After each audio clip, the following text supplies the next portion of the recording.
दानव सागर मंथन के लिए उतावले हैं तो फिर हमें भी देर नहीं करनी चाहिए। पक्षीराज,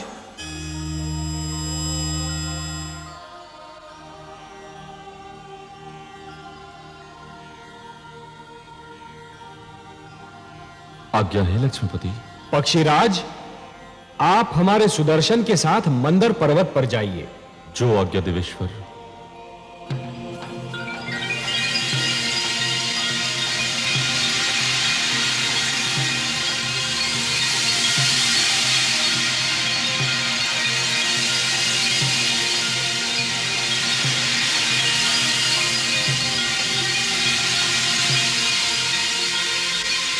हे सुदर्शन, आप पक्षीराज के साथ मंदर पर जाइए और मंदर पर्वत को जड़ से काट दीजिए। और हे पक्षीराज, मंदर के जड़ से कट जाने पर आप उसे हमारे पुष्पक से बांधकर सागर तट पर ले आइए और फिर हमारे अगले आदेश की प्रतीक्षा कीजिए। मैं आपके आदेश की प्रतीक्षा करूंगा देवेश्वर।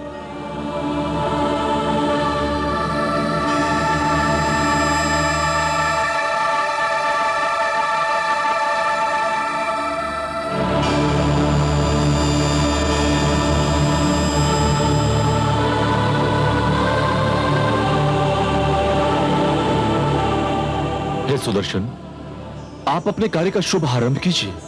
मैं पुष्पक लेकर लौटता हूं।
आपको अपना वचन याद है देवराज?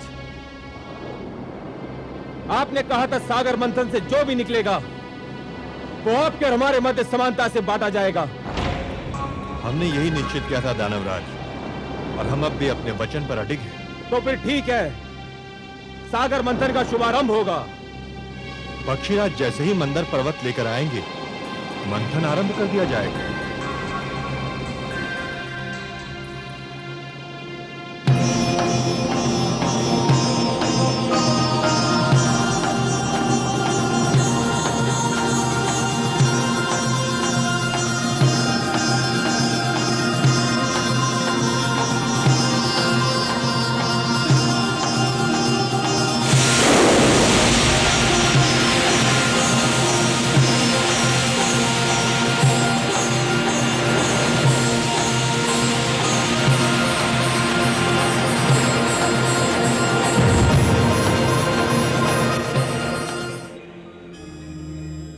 नारायण नारायण।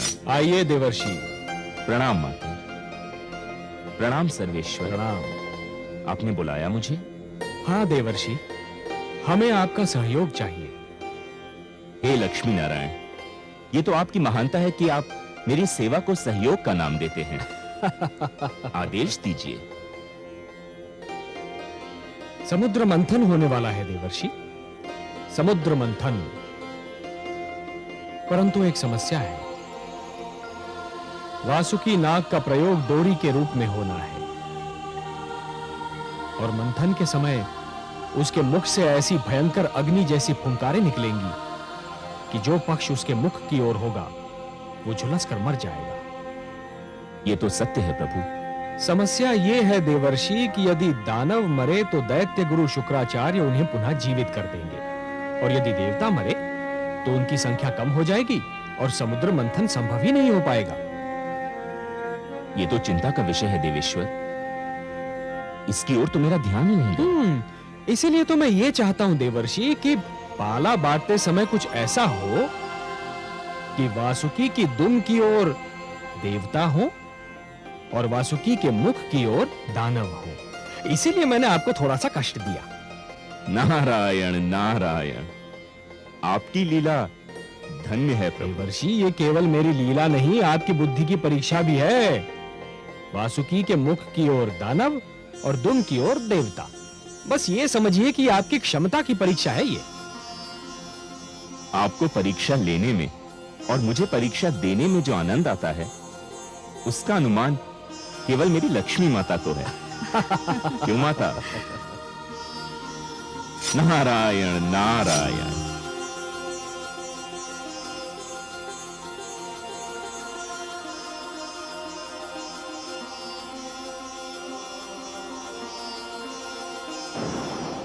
नहीं देवराज, हम दुम का छोर पकड़ेंगे और तुम देवतागण मुख की ओर रहोगे। ये नहीं हो सकता। दानव पक्ष वासुकी के मुख का छोर पकड़ेगा और हम दुम की ओर रहेंगे। दानवराज ने जो कह दिया वही होगा। हमारे देवराज के निर्णय भी कोई नहीं बदल सकता। तो फिर समझ लो संधि समाप्त हो गई और समझौता भी टूट गया। नारायण नारायण। आइए देवर्षि, स्वागत है।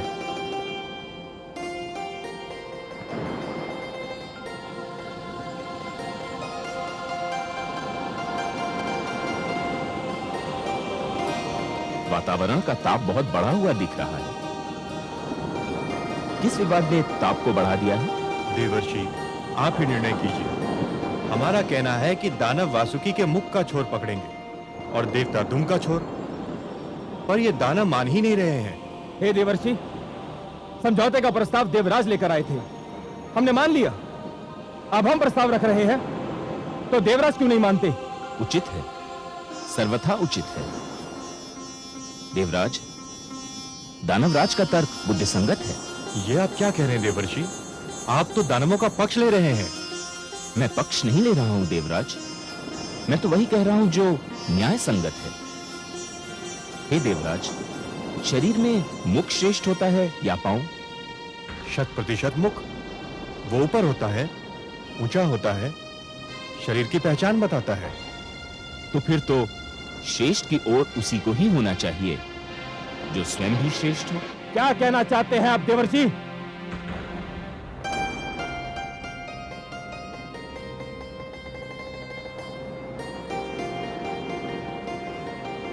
मैं ये कहना चाह रहा हूं दानवराज कि जिस प्रकार शरीर में मुख श्रेष्ठ होता है उसी प्रकार सृष्टि में देवता श्रेष्ठ हैं। इसलिए वासुकी के मुख की ओर तो देवताओं को ही होना चाहिए।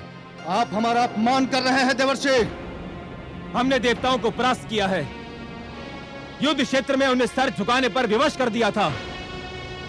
देवता श्रेष्ठ थे, अब नहीं है, और पराजित कभी श्रेष्ठ नहीं हो सकता। अब तो केवल हम श्रेष्ठ हैं।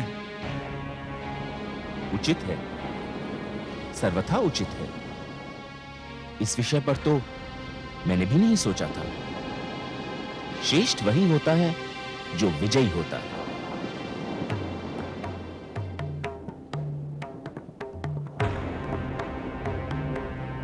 हे देवेंद्र, अब इस कटु सत्य को मान ही लीजिए कि विजयी होने के कारण दानव श्रेष्ठ हो चुके हैं।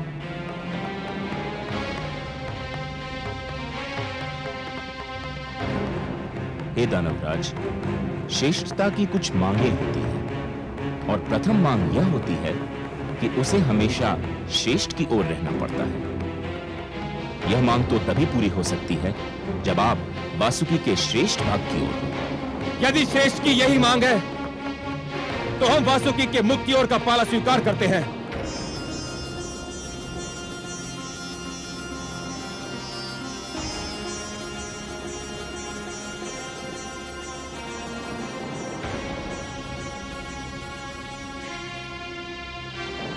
आप वास्तव में श्रेष्ठ हैं दानवराज।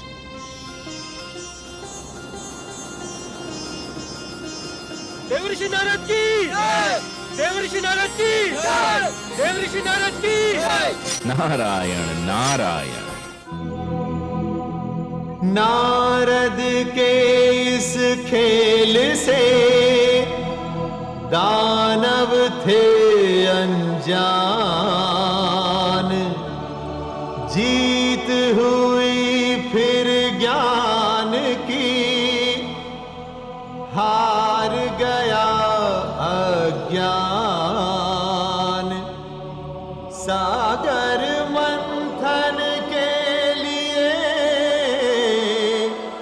दोनों दल तैयार, लेकिन क्या हो पाएगा देवों का उद्धार।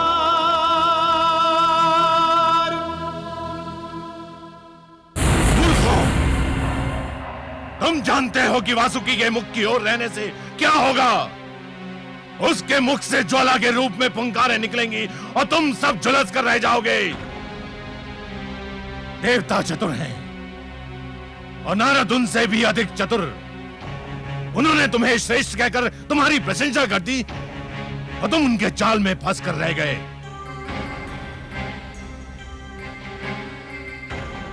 परंतु गुरुदेव, अब तो हमने उनका प्रस्ताव मान लिया है। यदि अब हमने उनका निर्णय नहीं माना तो हमारे अपने लोग हमें संदेह की दृष्टि से देखने लगेंगे। भूल मेरी थी जो मैंने तुम लोगों पर भरोसा किया। मुझे स्वयं वहां पर उपस्थित रहना चाहिए था। अब क्या होगा गुरुदेव? बाण धनुष से निकल चुका है। जाओ, जाकर मंथन आरंभ करो। मुझे स्वयं देवताओं की चतुराई पर दृष्टि रखनी है। जाओ। जो आज्ञा गुरुदेव।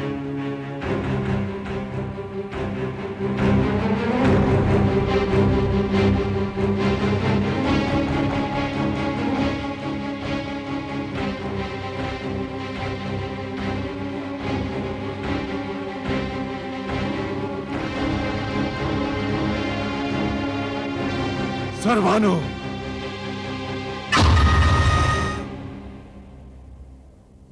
आज्ञा गुरुदेव। सर्वानु, समुद्र मंथन होने जा रहा है। मुझे चिंता है कि देवता जितने चतुर हैं, दानव उतने ही मूर्ख। ना जाने मैं कब से उनकी मूर्खता को चतुराई में बदलने की चेष्टा कर रहा हूं। मुझे विश्वास है कि देवता अमृत के बंटवारे में भी चतुराई अवश्य दिखाएंगे। तो फिर आपका मेरे लिए क्या आदेश है? मैं ये कार्यभार तुम्हें सौंपता हूं। तुम ध्यान रखोगे कि अमृत के बंटवारे में कोई पक्षपात ना हो। जितना अमृत देवताओं को मिले उतना ही दानवों को। आप निश्चिंत रहिए गुरुदेव, मेरे होते हुए कोई असमानता नहीं हो सकती।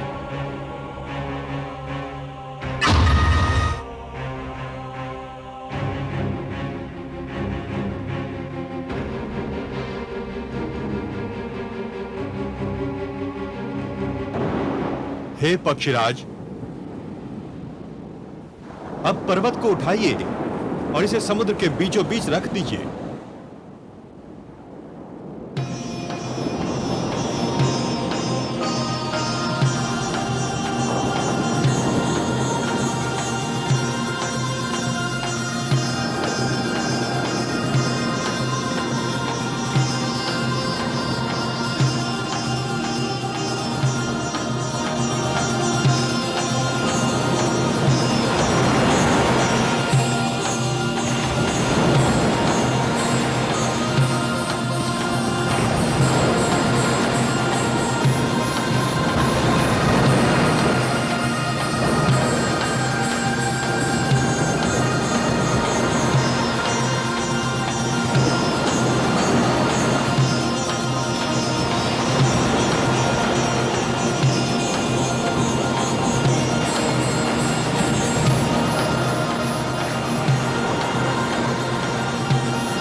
हे देवराज, अंदर समुद्र तल में टिक नहीं पा रहा। यदि इसे समुद्र के नीचे कोई ठोस वस्तु ना मिली तो ये डूब जाएगा। इसे कोई ठोस आधार चाहिए। तो फिर मंथन कैसे होगा देवराज? कोई उपाय तो करना ही होगा। हम इतने बड़े आकार की कोई ठोस वस्तु कहाँ ढूंढने जाएंगे जिस पर मंदराचल टिक सके? मेरी तो बुद्धि काम नहीं करती। हमें कोई ठोस चट्टान तो ढूंढनी ही होगी। यह जटिल कार्य तो आप देवताओं को ही सुहाएगा। हमें अनुमति दीजिए। दानवराज ठीक कह रहे हैं, हमारे पास नष्ट करने को समय नहीं है। चलो दानवीरों, हो चुका सागर मंथन। कहिए दानवराज। देवराज, हम ठहर कर क्या करेंगे? मंथन तो संभव नहीं है। समुद्र मंथन यदि इतना सरल होता, अमृत का मिलना यदि इतना सहज होता दानवराज, तो यह कार्य कब का हो चुका होता। परंतु जैसे नागमणि को प्राप्त करने के लिए जोखिम झेलना पड़ता है, वैसे अमृत प्राप्त करने के लिए कठिनाइयों से तो जूझना ही होगा। परंतु इस कठिनाई का तो कोई उपाय दिखाई नहीं देता। उपाय है। हे देवराज, क्षीर सागरवासी भगवान विष्णु के अतिरिक्त और कोई नहीं जो हमारी सहायता कर सके। हाँ देवराज, केवल वही हमें इस संकट से उबार सकते हैं। हमें लक्ष्मी नारायण से सहायता मांगनी चाहिए। हमें अपने लक्ष्मीपति की स्तुति करनी चाहिए।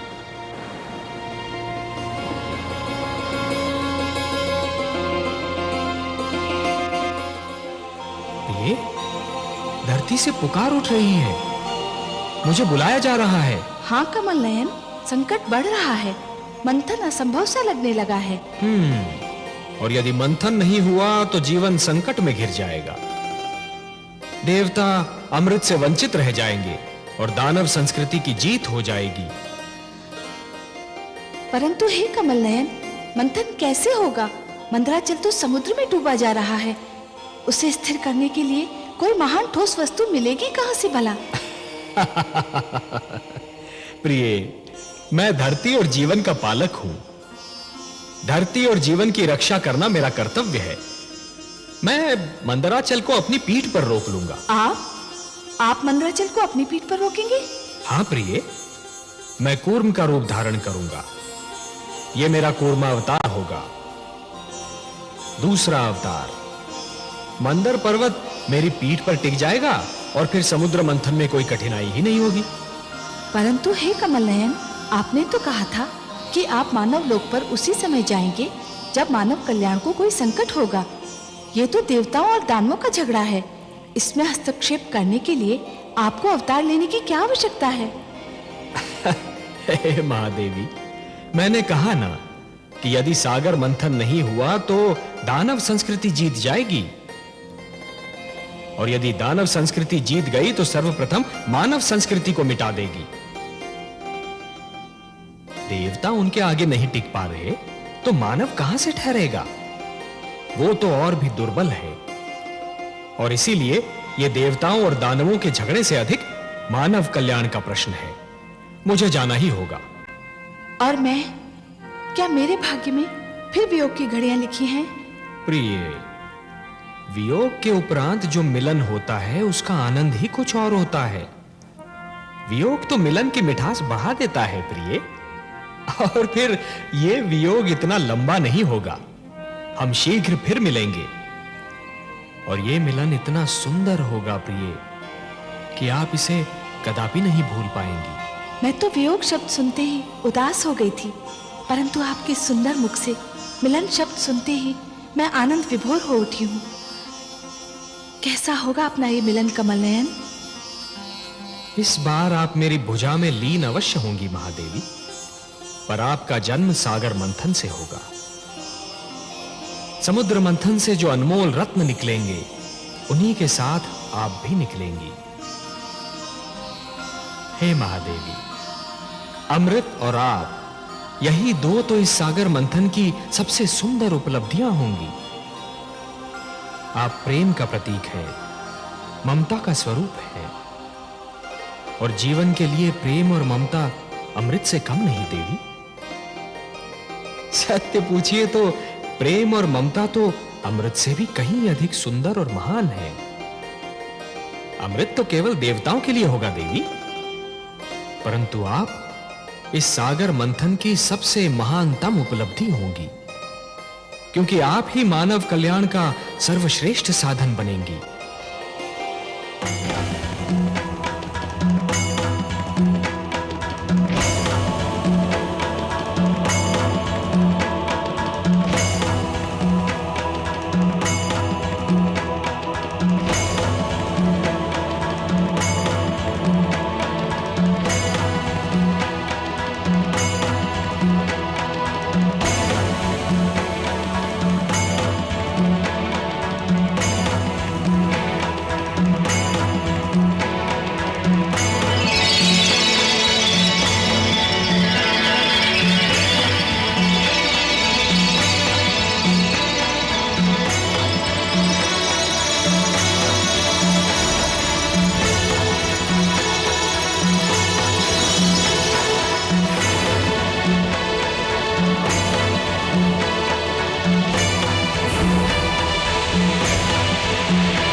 मानव के हित में सदा लेते हैं अवतार।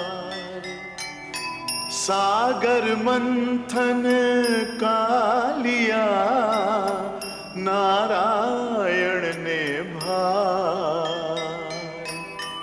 लीलाधर भगवान की लीला बड़ी अनूप।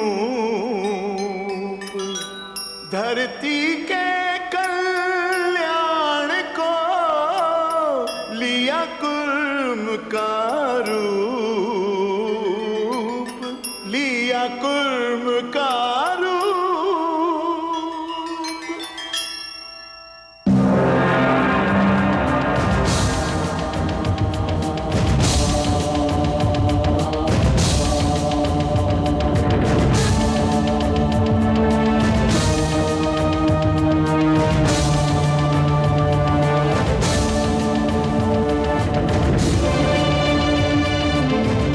हे देवगण, तुमने मुझे पुकारा, मैं आ गया हूं।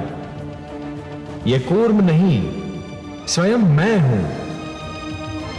मैं सागर तल में जा रहा हूं देवगण। मैं मंदराचल को अपनी पीठ पर धारण करूंगा, फिर मंदराचल कदापि नहीं डूबेगा और तुम देव और दानव सरलता से सागर मंथन कर सकोगे।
गुरुदेव, सागर मंथन से अमृत के स्थान पर विष निकल आया है। चारों ओर त्राई त्राई मची हुई है।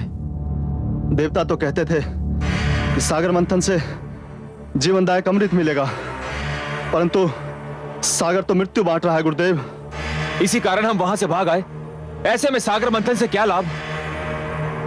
हम अब सागर मंथन में भाग नहीं लेंगे।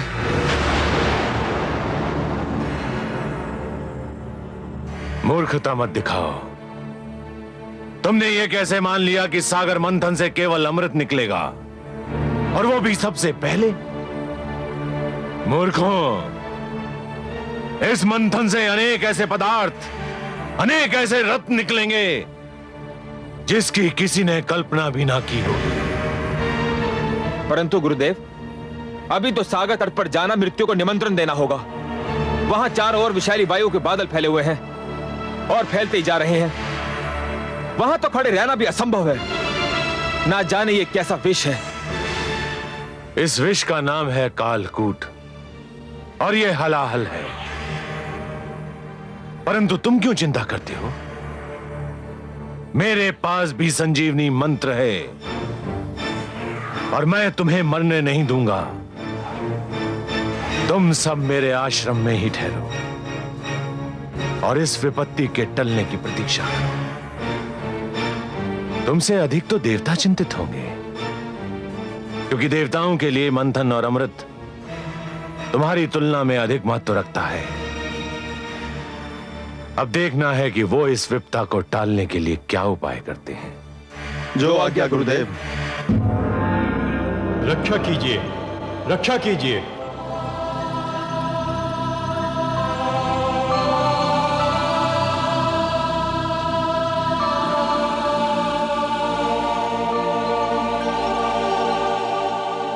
रक्षा कीजिए हे त्रिलोकीनाथ, आपकी सृष्टि संकट में है।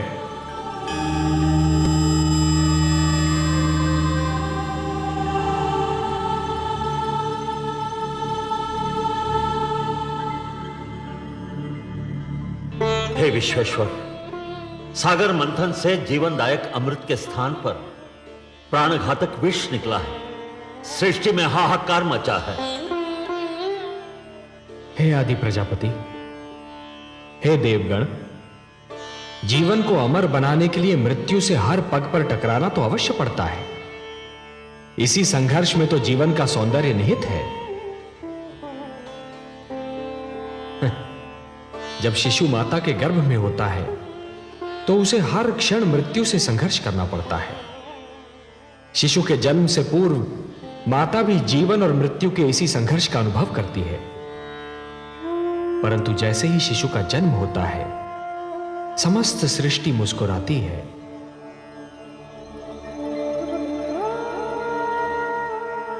यदि अमृत की प्राप्ति इतनी सरल होती देवगण, तो जीवन और मृत्यु का यह संघर्ष और उसकी यह कथा कब की समाप्त हो चुकी होती। परंतु हे जगदीश्वर, समुद्र में यह विष आया कहां से? यह तो आदि प्रजापति श्री ब्रह्मा की संतान मानव का चमत्कार है। वो जिस वस्तु को भी अपने लिए उपयोगी नहीं समझता, उसे समुद्र की गहराइयों में फेंक देता है। वो ये नहीं सोचता कि जो वस्तु उसके लिए हानिकारक है, वो समुद्र के प्राणियों के लिए भी हानिकारक होगी। मैंने तो जल मनुष्य की आवश्यकताओं की पूर्ति के लिए बनाया था। सत्य कहा आपने हे ब्रह्मा। जल का तो अर्थ ही है जीवन, परंतु मनुष्य ने उसे व्यर्थ और हानिकारक वस्तुओं का भंडार बना दिया है। उसी प्रदूषण ने बढ़ते बढ़ते विष का रूप धारण कर लिया है। उसे एक न एक दिन समुद्र के गर्भ से बाहर तो आना ही था। हे लक्ष्मी नारायण, क्या यह नहीं हो सकता कि यह विष जहां से आया है, इसे उसी समुद्र में वापस फेंक दिया जाए? नहीं देवराज, नहीं। यह समस्या का समाधान नहीं है। यह तो समस्या से भागने का एक असफल प्रयत्न है। यदि इस विष को पुनः समुद्र के गर्भ में फेंक दिया गया, तो वह दृष्टि से ओझल अवश्य हो जाएगा, पर उसके अस्तित्व का अंत नहीं होगा। वो कल फिर समुद्र के गर्भ से बाहर निकलेगा, किसी और पीढ़ी के लिए संकट बनेगा। देवराज, संकट का समाधान अगली पीढ़ी के लिए छोड़ देना स्वार्थ है, कुनीति है। हे सर्वेश्वर, सागर मंथन आपके आदेश के कारण आरंभ हुआ था। अमृत की प्राप्ति हमारे लिए नितांत आवश्यक है, परंतु इस विष के कारण मंथन स्थगित हो चुका है। आपका आदेश अधूरा रह गया है।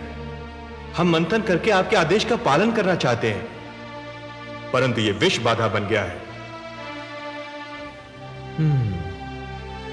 देवगण, ये बहुत जटिल समस्या है और इसका समाधान केवल भोलेनाथ कर सकते हैं।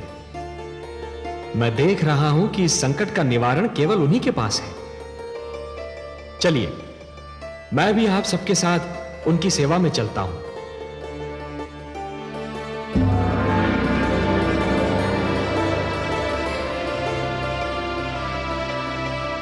महादेव की जय हो।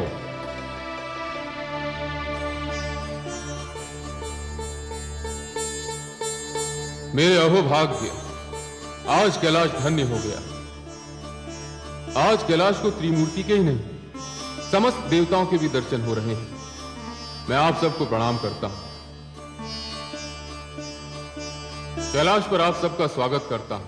हे देवाधिदेव, हे महादेव, सृष्टि पर संकट की छाया गहरा रही है। संकट? हाँ भोलेनाथ, संहार करता तो आप हैं, परंतु आज आपकी इच्छा के बिना मानव जीवन पर संहार का प्रारंभ हो गया है।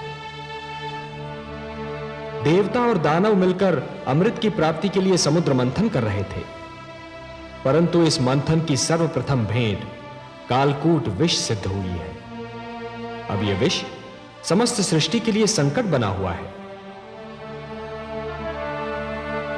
समस्या यह है कि इस विष के प्रभाव से यदि दानवों की मृत्यु हुई तो दैत्य गुरु शुक्राचार्य आपके दिए हुए संजीवनी मंत्र की शक्ति से उन्हें पुनर्जीवित कर लेंगे।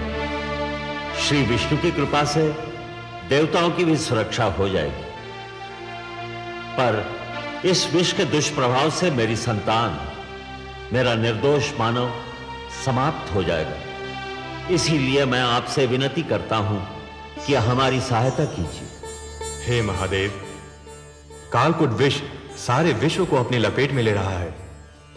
हम पर कृपा कीजिए, इस संहारक विष को नष्ट कीजिए। देवराज, संहार करता तो केवल मैं हूं। विष भी मेरा ही आविष्कार है। विष मेरे लिए संहार करने का शस्त्र है और किसी भी विष को नष्ट नहीं किया जा सकता। विष को रोका जा सकता है, विष को सीमित किया जा सकता है, विष के दुष्प्रभाव को समाप्त किया जा सकता है, परंतु विष को नष्ट नहीं किया जा सकता। और हां देवराज, संसार में कालकूट ही एकमात्र विष नहीं है। विष तो कटुवाणी में भी होता है, अश्लील विचारों में भी होता है। वाणी के विष को यदि कानों में ही रोक लिया जाए तो उसका प्रभाव हृदय तक नहीं पहुंचता, और अश्लील विचारों के विष को यदि मस्तिष्क में प्रवेश न करने दिया जाए तो वो चरित्र को हानि नहीं पहुंचा सकता।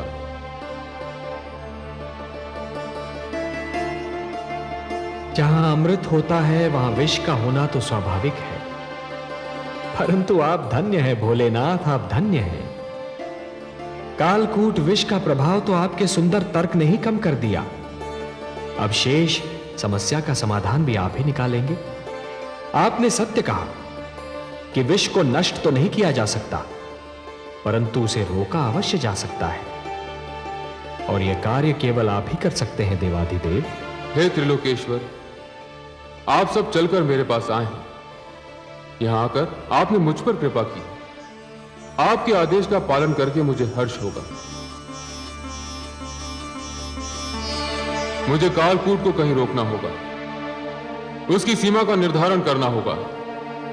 जगत के कल्याण के लिए यह कार्य मैं अवश्य करूंगा। आप चिंता न करें, मैं आपके साथ सागर तट पर चलता हूं।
हे महेश, हे महादेव, आज आपने कालकूट विष के प्रभाव से सारे संसार को बचा लिया। आपको कोटि कोटि धन्यवाद। आपने समस्त सृष्टि पर उपकार किया है महादेव। आज आपने महान त्याग और महानतम बलिदान का प्रदर्शन किया है। हे भोलेनाथ, आज से आप नीलकंठ हो गए और यह समस्त संसार इस नीलकंठ का सदैव आभार मानेगा। मैं स्वयं आपका ऋणी रहूंगा नीलकंठ, क्योंकि जिन लोगों की रक्षा मुझे करनी चाहिए थी, आज उन सब की रक्षा आपने की है।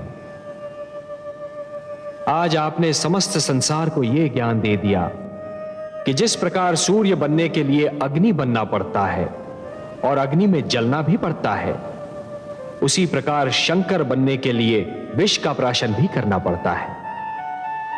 और हे नीलकंठ, इस विष को आपने कंठ तक रोककर यह भी सिद्ध कर दिया कि विष चाहे जैसा भी हो, उसके प्रभाव को रोकना संभव है। इसलिए मैं स्वयं महाविष्णु आपको प्रणाम करता हूं।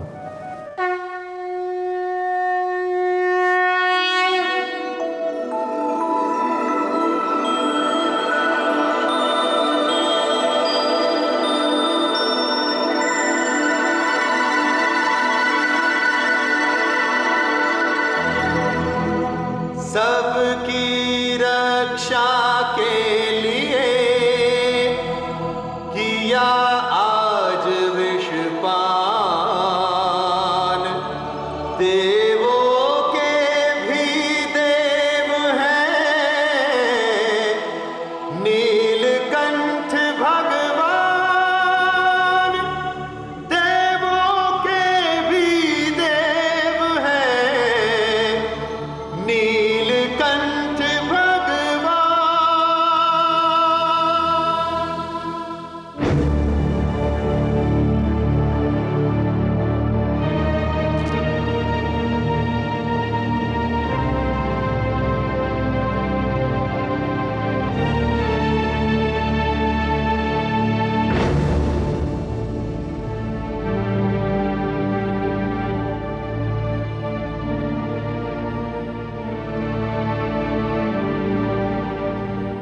अभिवादन है दैत्य गुरु शुक्राचार्य।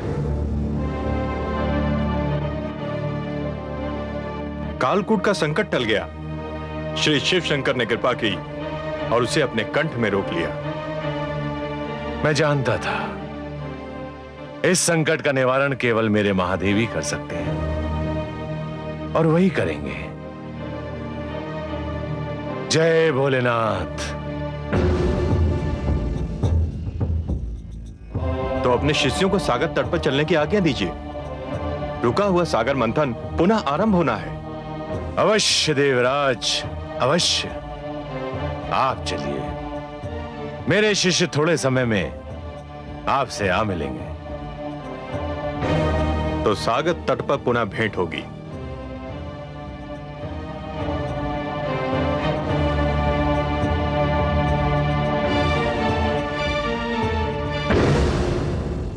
गुरुदेव, क्या मैं पुनः जाना होगा? हाँ, न केवल जाना होगा बल्कि सागर मंथन में भाग भी लेना होगा। अमृत कितना महत्वपूर्ण है यह केवल मैं जानता हूं। देवराज इंद्र की बात भूल गए तुम? संजीवनी मंत्र जितना तुम्हारे लिए आवश्यक है, अमृत उतना ही मेरे लिए आवश्यक है। तुम सब तुरंत सागर तट पर पहुंचो।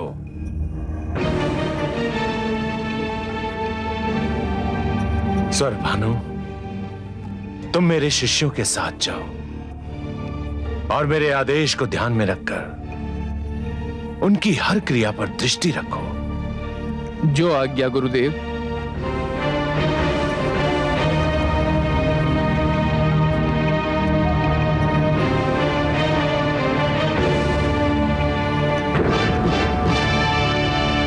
देवराज, हम आ गए। मंथन आरंभ कीजिए। हम तो प्रस्तुत हैं कालकेतु। हमें केवल आपकी प्रतीक्षा थी। देवताओं, सागर मंथन का शुभारंभ कीजिए।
अरे ये तो एक नारी है।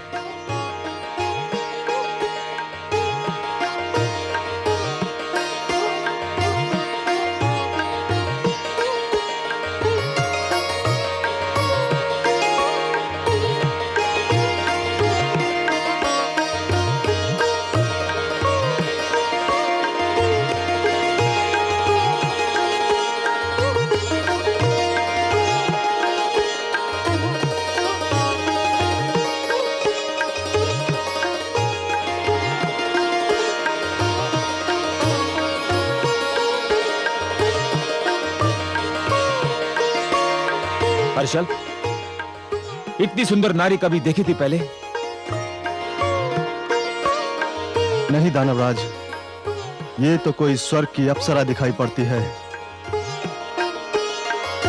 मूर्ख हो तुम। स्वर्ग की अप्सराएं तो इसके पांव की धूल के समान होंगी। तनिक इसका रूप तो देखो। मुख है कि पूनम की रात्रि का चंद्रमा, आंखें हैं या मद की कटोरी, कपोल है कि लाल कमल के पुष्प, अधरों की लालिमा उषा को लजा रही है, कंधों पर काले केशों की घटा लहरा रही है, मुस्कुराती है तो हृदय पर बिजली गिराती है, चलती है तो पुष्पों से भरी डाली लचक जाती है। हर्षल, इसने तो मेरा मन विचलित कर दिया है। तो फिर आप घोषणा कर दीजिए महाराज कि इस सुंदरी पर केवल आपका ही अधिकार होगा। इस सुंदर नारी पर हमारा अधिकार है देवराज। कदापि नहीं। क्यों? निर्णय तो यही हुआ था, मंथन से जो भी वस्तु निकलेगी वो देवताओं और दानवों में आदि आदि बांट दी जाएगी। हाँ, यही निर्णय हुआ था, किंतु यह वस्तु नहीं है, प्राणी है, नारी है, स्त्री है।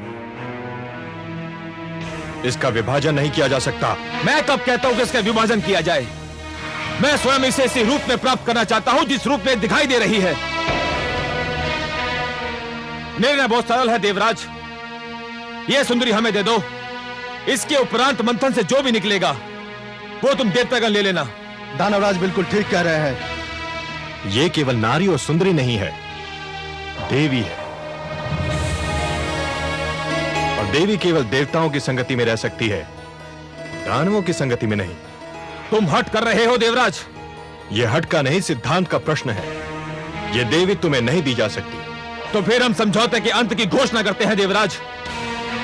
हम समझौता समाप्त नहीं करना चाहते, परंतु यदि यही एक मार्ग रह गया है तो हमें स्वीकार है। समझौते के अंत का दूसरा अर्थ समझते हो देवराज? समझौते का अंत युद्ध का आरंभ होता है। अब हमारी भेंट युद्ध क्षेत्र में होगी। आपकी इच्छा दानवराज, तुम हमें युद्ध के लिए तैयार पाओगे।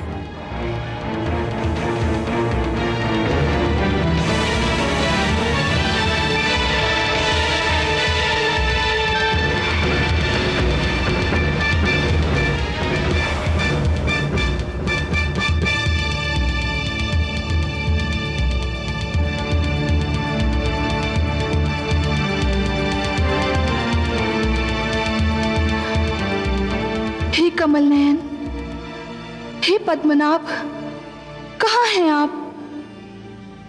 मुझ विरह की मारी पर कृपा कीजिए। मेरी आंखें आपके दर्शन को तरस रही हैं। मेरी आत्मा आपको पुकार रही है। दर्शन दीजिए भगवान। मेरी आत्मा की पुकार सुन लीजिए।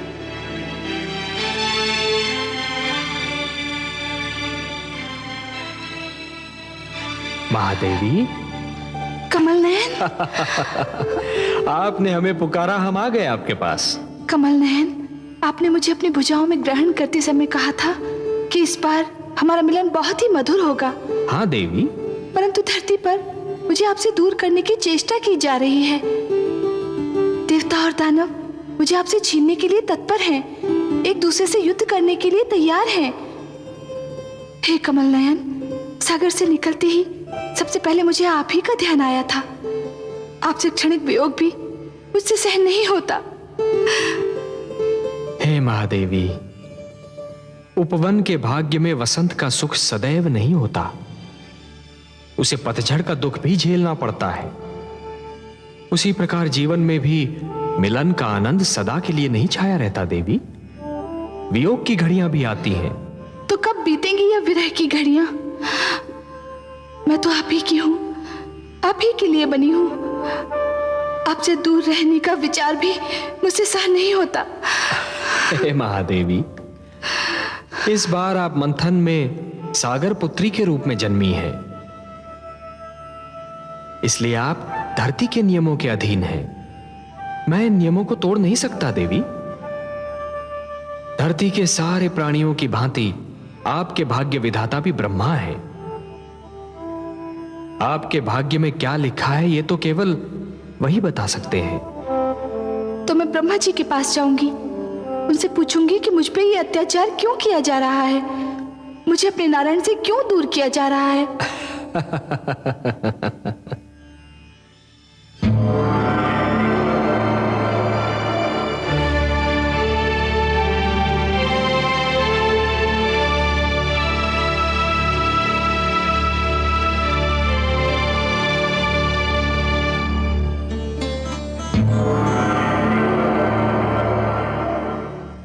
हे ब्रह्मा,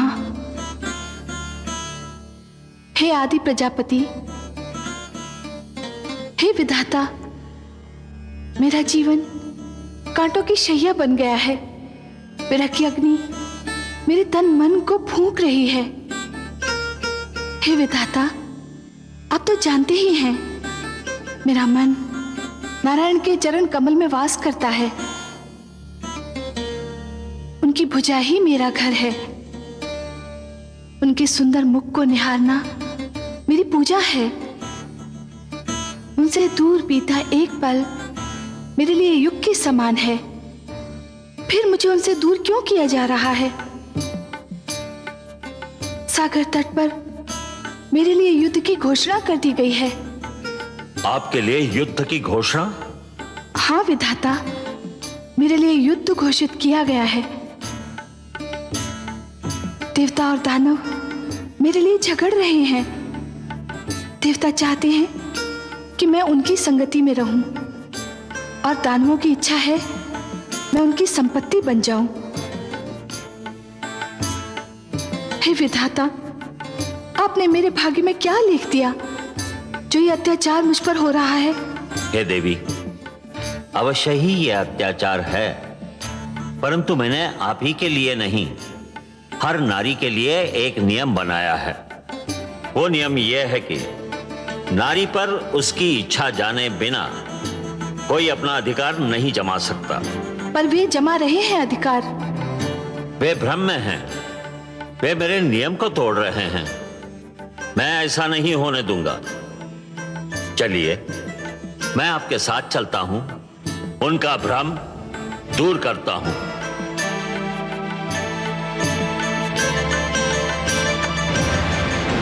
देवताओं, ध्यान रहे कि समझौता तोड़ने की स्थिति तुमने बनाई थी, हमने नहीं। हम तो अब भी कहते हैं सागर मंथन से जन्मी सुंदरी हमें दे दो, हमारा समझौता बना रहेगा। यह संभव नहीं कालकेतु, हम तुम्हारी ये मांग नहीं मान सकते। इसके लिए यदि युद्ध होता है तो हमें कोई चिंता नहीं। चलो वीरो, आक्रमण करो। ठहरो।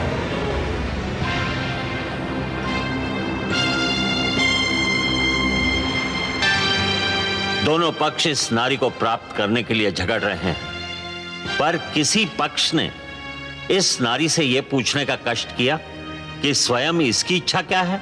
यह नारी की इच्छा का प्रश्न नहीं है ब्रह्मदेव, यह समझौते के सिद्धांत के आदर का प्रश्न है। नहीं, यह हर स्त्री के अधिकारों का प्रश्न है।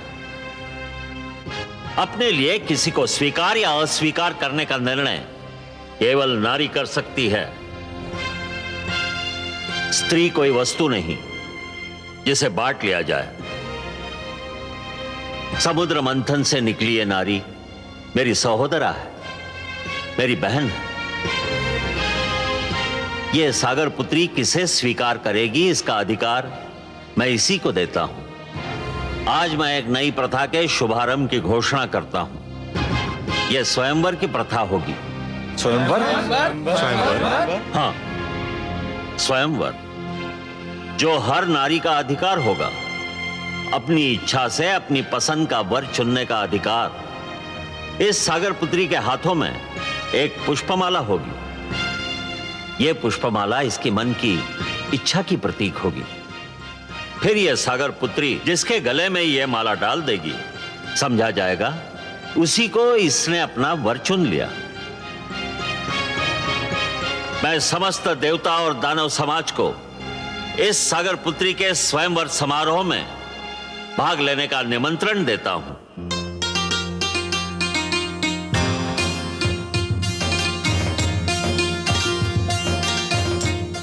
हर्षल, मैं व्याकुल हो रहा हूं। क्यों दानवराज? न जाने ये चंद्रमुखी, ये मृगनयनी किसे चुनेगी? आपको ही चुनेगी दानवराज। ये तुम कैसे कह सकते हो हर्षल? है तो नारी ही दानवराज, और नारी केवल उसी को चुनती है जिसके पास शक्ति होती है। भुजाओं की शक्ति या धन की शक्ति, और ये दोनों ही शक्तियां आपके पास हैं। दानवराज, आपने देवताओं को परास्त किया है। नारी विजय का हाथ छोड़कर पराजय का हाथ कदापि नहीं थामती। आप विश्वास रखिए दानवराज, यह सुंदरी केवल आपको ही चुनेगी। नारायण नारायण।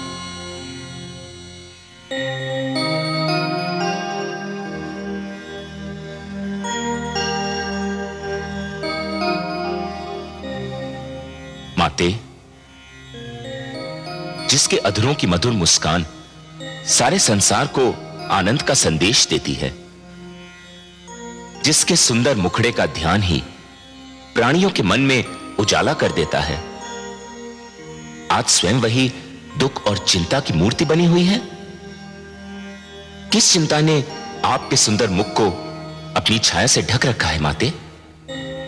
मैं बहुत दुखी हूं देवर्षि, बहुत चिंतित, बहुत हताश। कल ब्रह्मा जी ने मेरा स्वयंवर रखा है। कल मुझे किसी के गले में वरमाला डालनी ही है। तो इसमें इतनी चिंता की क्या बात है माते?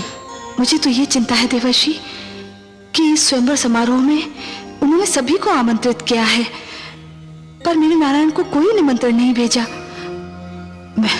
मैं तो उनके अतिरिक्त किसी और के गले में वरमाला डालने की सोच भी नहीं सकती। और पिताश्री ने उन्हीं को नहीं बुलाया? हाँ, यही चिंता मुझे व्याकुल किए जा रही है। ये तो वास्तव में अन्याय है। आप ही कुछ कीजिए ना देवर्षि। मैं अपने नारायण से विनती अवश्य कर सकता हूं, पर बिना निमंत्रण के वे आएंगे या नहीं, ये तो उन पर ही निर्भर करता है। नारायण नारायण।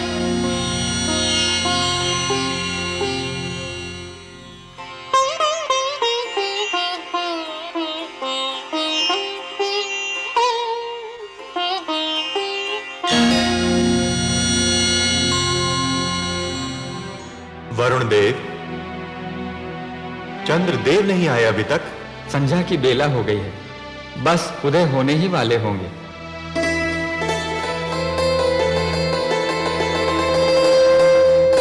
लीजिए, आ गए चंद्रदेव।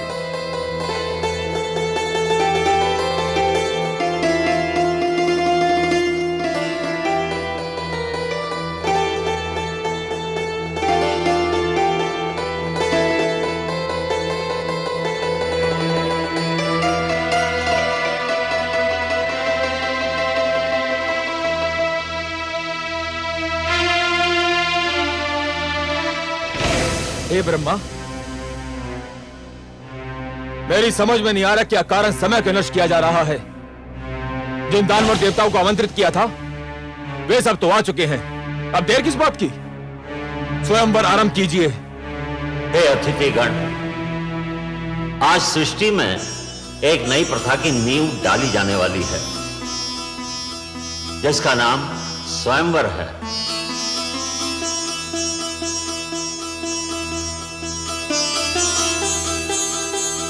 अर्थात अपनी इच्छा से अपने लिए वर चुनने का अधिकार केवल कन्याओं को प्राप्त होगा।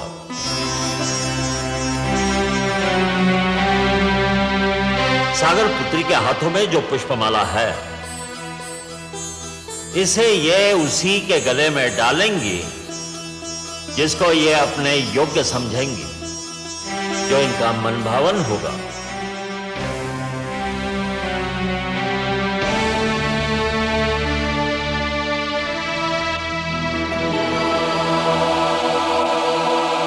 हे सागर पुत्री, आपको ये माला यहां उपस्थित अतिथियों में से किसी एक के गले में डालनी ही होगी। और हे अतिथिगण, आप भी जान ले, सागर पुत्री के चुनाव को कोई चुनौती नहीं दे सकता।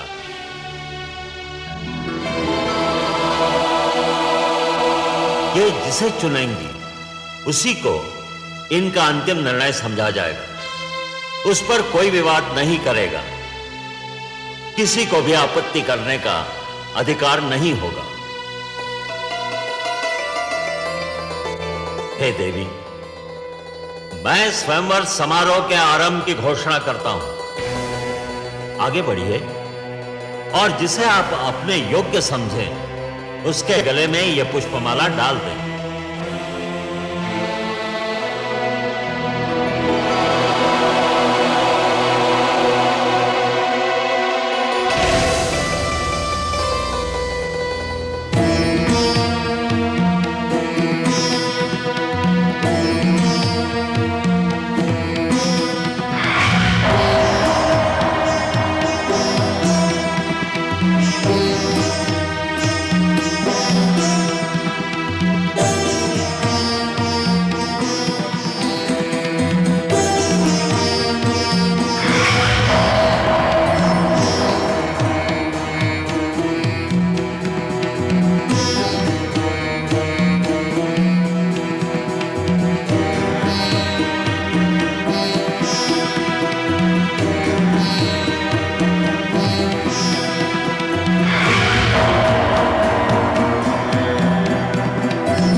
मैं जानता था यही होगा। अब तो और कोई शेष नहीं रह गया है। सुंदरी, डाल दो ये पुष्पमाला मेरे गले में और सदा के लिए मेरी हो जाओ।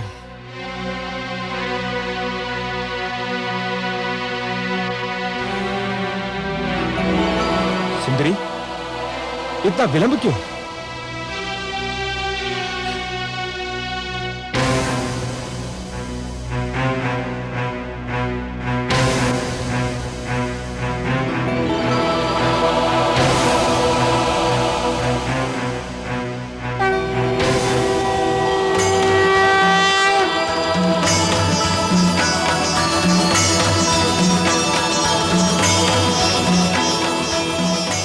सुंदरी, इतना विलंब क्यों? प्रिय,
वरमाला दे डाल।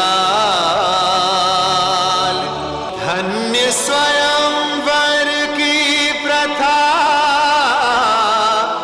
धन्य हुई जयमाल। धन्य स्वयंवर की प्रथा, धन्य हुई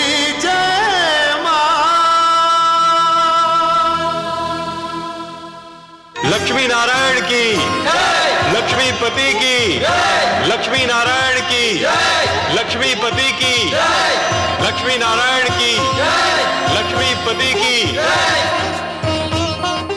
स्वागत है सर्वेश्वर। स्वागत है माता।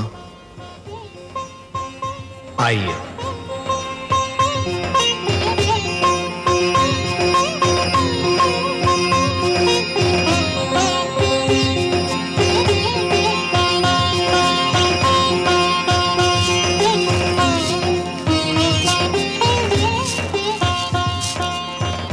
हमने आपसे कहा था ना महादेवी कि इस बार हमारा मिलन बहुत मधुर होगा।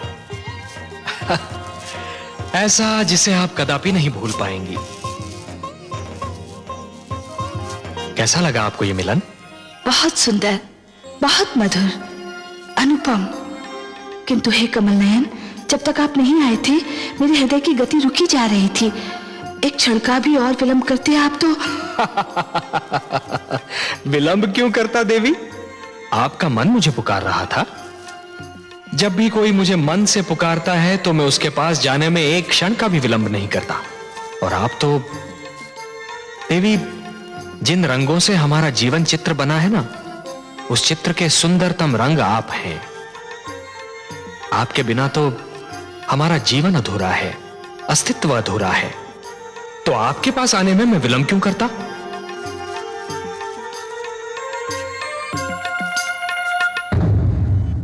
मैं मां हूं, धरती मां। श्री विष्णु ने अपना वचन निभाया।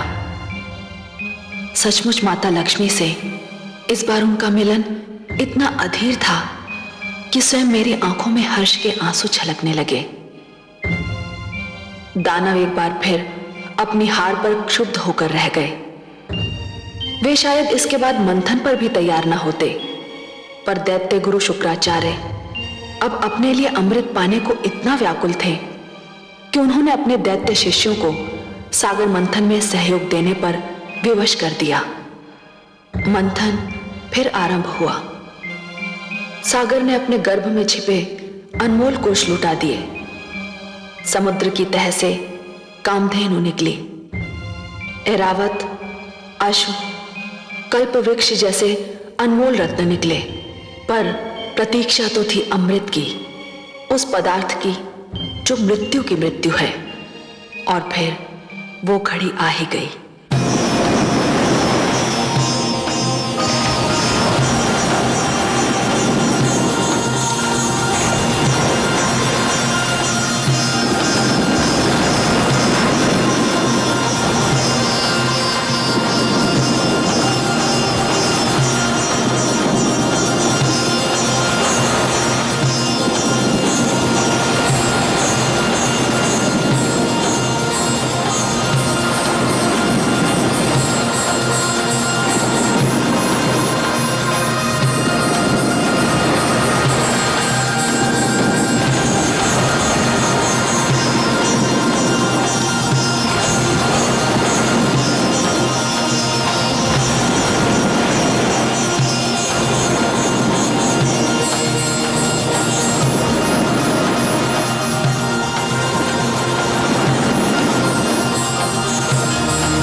चित्ररथ वो देखो।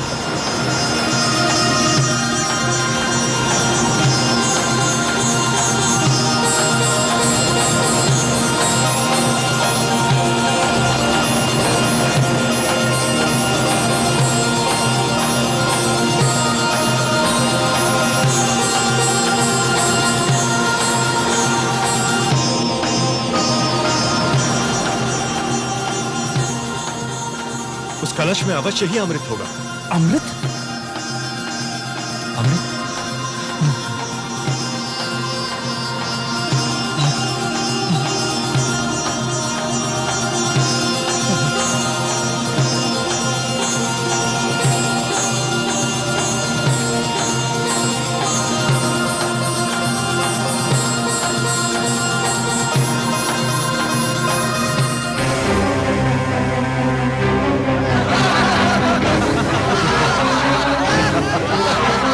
देवराज, ये तो दोनों में से एक है।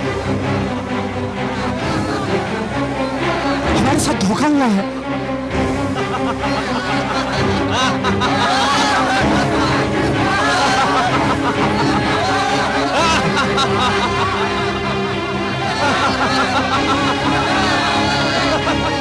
देवराज, दानव तो अमृत लेकर भाग गए। अब तो संजीवनी मंत्र उनके गुरु के पास है और अमृत उनके हाथों में। ये तो सर्वनाश हो गया देवराज। हमारे साथ भयंकर छल हुआ है, अब क्या होगा?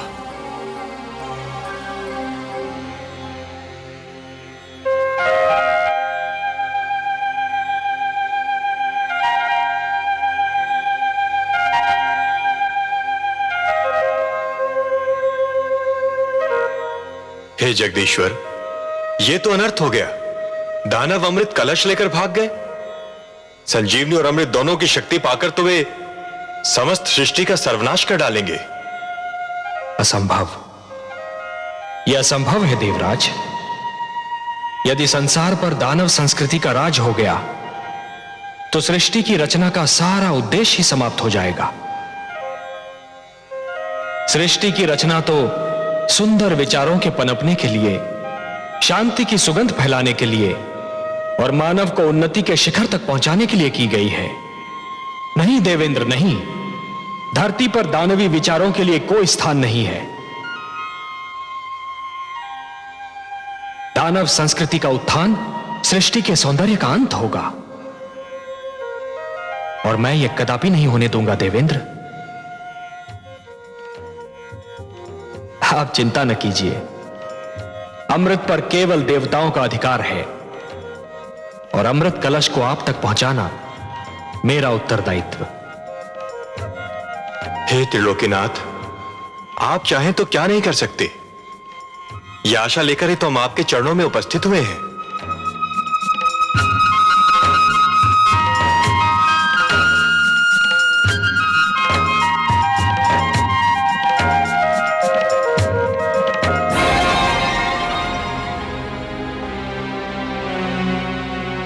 हे स्वर भानु, हम तुम्हारे आभारी हैं। आज तुम्हारे कारण देवताओं को ज्ञात हो गया कि यदि हम दानव छल पर उतर आए तो देवता हमारे आगे ठहर नहीं सकते। छल विद्या में हम दानव देवताओं से कहीं आगे हैं।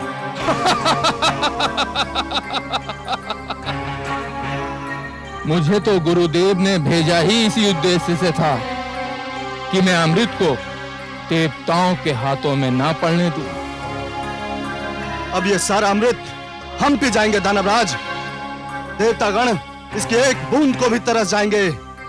चले थे अमृत पीकर अमर होने। सोचो मित्रों, संजीवनी और उस पर अमृत जैसे सोना और उस पर सुहागा। अब हम तीनों लोगों पर छा जाएंगे। देवताओं को बड़ा घमंड अपने भगवान विष्णु पर। अब हम देखते हैं कि वो अभिमानी विष्णु हमारा क्या बिगाड़ पाता है।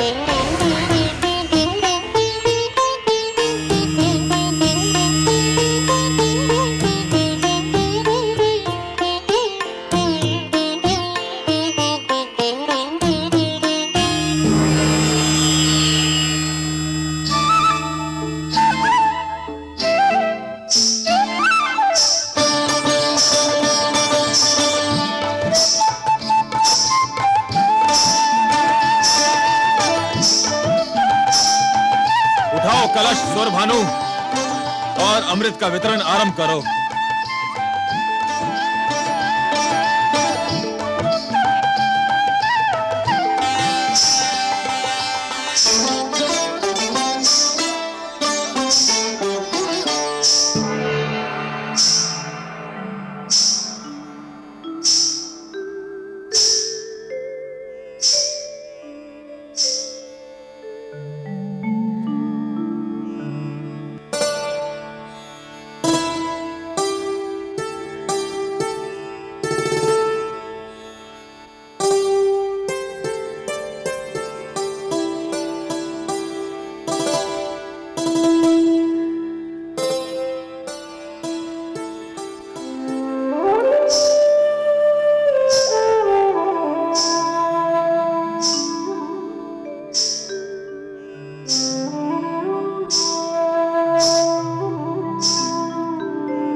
हे सुंदरी, हे मृगलोचिनी, पुष्प की डाल से लचकते शरीर वाली, चूड़ियां बजाती, पायल झनकारती, हमारे मन पर बिजली गिराती, किस लोक की वासी हो तुम और क्या नाम है तुम्हारा? मेरा नाम मोहिनी है। मोहिनी नहीं, मन मोहिनी कहो। सुंदरी, तुमने तो पहली झलक में हमारे मन मोह लिए। मन करता है तुम्हारे चरणों में अपना तन मन बिछा दूं, तुम्हारी बल खाती काया पर पूरा दानव लोक लुटा दूं। इतने सुंदर स्वरूप से हमारे मन को छलने वाली, तुम्हारे दर्शन पाकर हमारे नेत्र धन्य हो गए। यद्यपि तुम्हारा आना मेरे लिए सौभाग्य और गर्व की बात है, परंतु मेरे सभागार की शोभा बढ़ाने का उद्देश्य क्या है? मैंने सुना है कि तुम दानवों ने अमृत प्राप्त कर लिया है। तुम्हारे गुरु के पास संजीवनी मंत्र और तुम्हारे पास अमृत। अब तो कोई तुम्हारे सामने सिर उठा ही नहीं सकता। शक्तिशाली को कौन प्रणाम नहीं करता। इसलिए मैं तुम्हें इस दोहरी सफलता पर बधाई देने आ गई। ऐसे नहीं सुंदरी, ऐसे नहीं। फिर कैसे? हमें बधाई देना है तो तुम्हारे पांव में बंधी जिस पायल ने हमारे हृदय की धड़कनें तीव्र कर दी, उसी छम छम से हमें बधाई दो।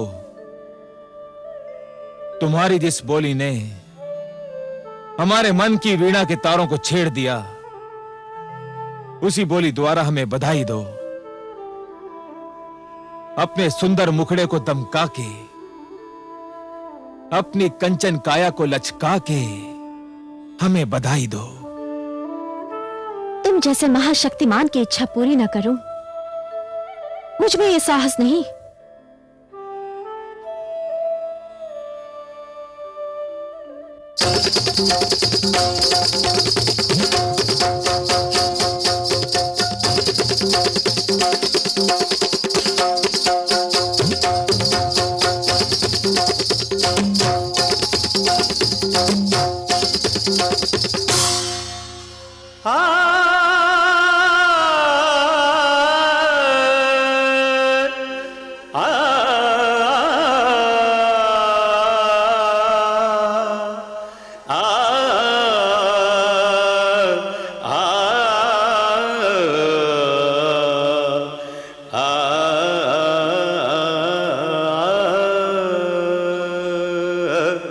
मत्स्य बने फिर कच्छप बन के, किया पाप संहार।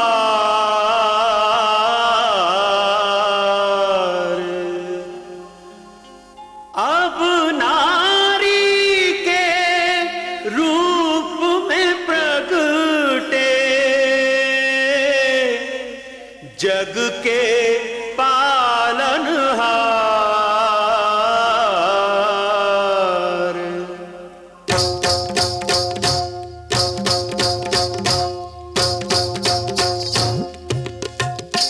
देखो आज लियो हरि रूप मोहनिया, आज लियो हरि रूप मोहनिया, जो इस जग को नाच नचाए, जो इस जग को नाच नचाए। देखो उस नटवर ने बांधी पैंजनिया, जनक जननन झुमक छननन, जनक जननन झुमक छननन। देखो आज लियो हरि रूप मोहनिया।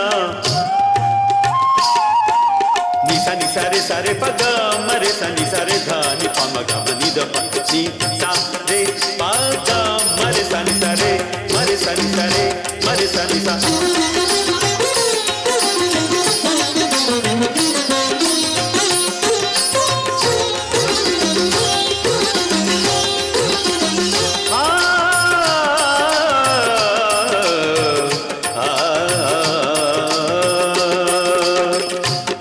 कनकलता कामिनिया बन के दामिनी दम के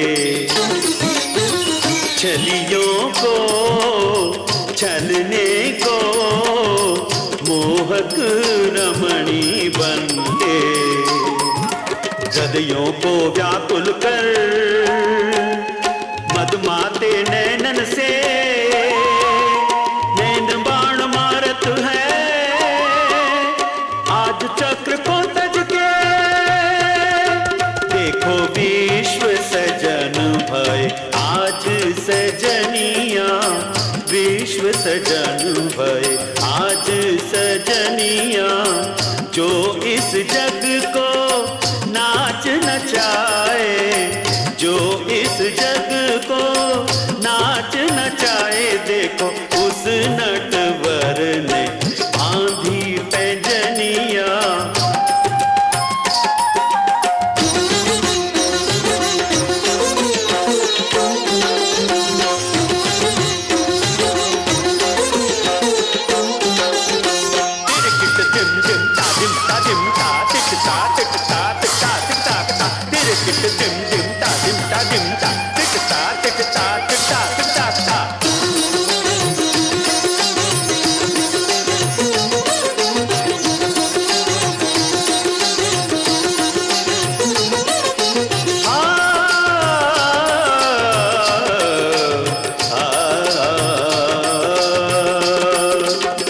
प्रेमातुर दानव दल ब्रह्म की लट में उलझे वश में कर दैत्यों को मन ही मन प्रभु हर्षे यौवन की ज्वाला है चितवन की हाला है हर मन मत वाला है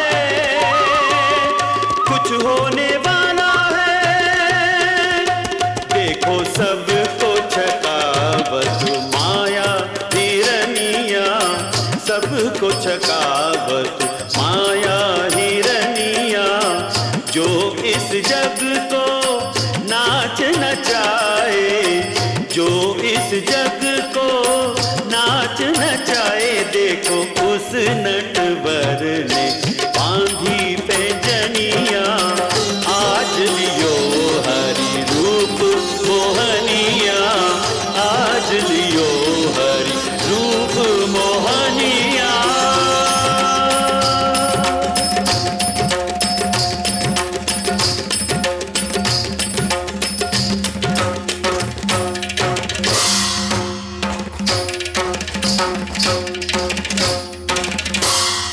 सुंदर अति सुंदर हे सुंदरी अमृत पाकर हम बहुत प्रसन्न थे तुम्हारा ये रूप तुम्हारा ये छल बल तुम्हारी ये मन को गुदगुदाती मुस्कान किसी अमृत से कम नहीं यदि तुम ये अमृत हमें अपने हाथों से पिला दो तो इसकी मिठास और भी बढ़ जाएगी तुम्हारे स्पर्श की मिठास अमृत में घुल जाएगी तो इसका स्वाद और भी बढ़ जाएगा मैं आपकी आज्ञा कैसे टाल सकती हूँ दानवराज परंतु क्या हे दानवराज जिस प्रकार धूप बिना छांव के महत्ता नहीं होती दिन बिना रात्रि सुहानी नहीं लगती उसी प्रकार आपकी सभा भी देवताओं बिना सूनी लग रही है देवताओं बिना भूल गए सागर मंथन में वो आपके सहयोगी थे परंतु वे हमारे शत्रु हैं हम उनको क्यों बुलाएं हे दानवराज आप उन्हें इसलिए बुलाएं कि वे छोटे आप महान हैं वे अन्यायी हैं आप न्यायप्रिय हैं वे छलिए हैं पर आप निश्चल है न्याय कहता है कि इस अमृत पर उनका भी अधिकार है निश्चलता कहती है कि आधा अमृत आप पिए और आधा वे महानता कहती है कि छोटों को भुला देना भी छोटापन है।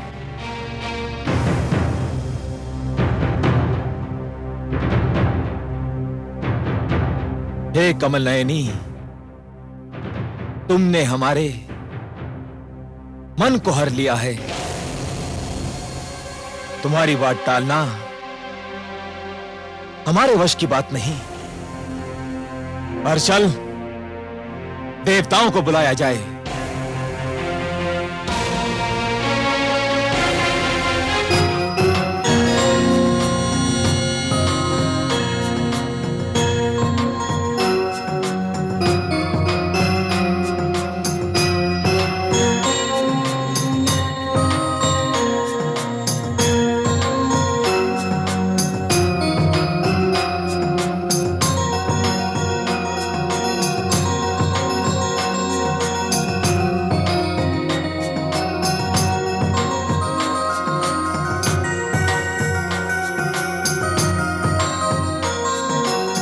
हे सुंदरी,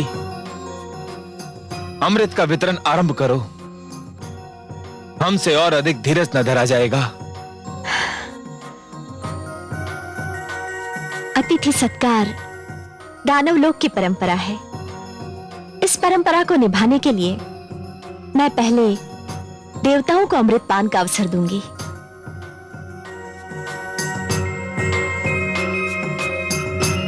जैसे तुम्हारी इच्छा।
ये तो देवता के वेश में दानव सौरभानु है।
विष्णु ने सारा अमृत देवताओं को पिला दिया।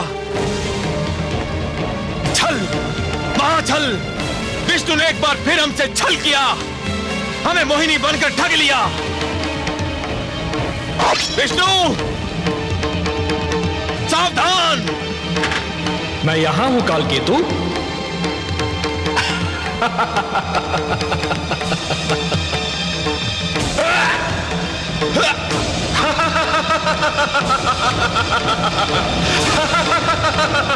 सावधान दानवराज, अब कुछ नहीं हो सकता। स्मरण है हम अमृतपान कर चुके हैं। अमृतपान, हम सभी अमर हैं।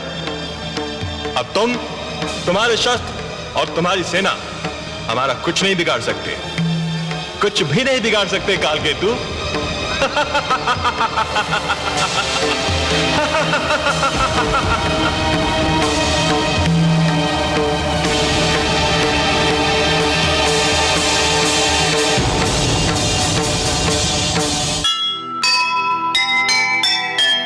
एक नहीं उसकी चली, हारा फिर एक बार। अमृत से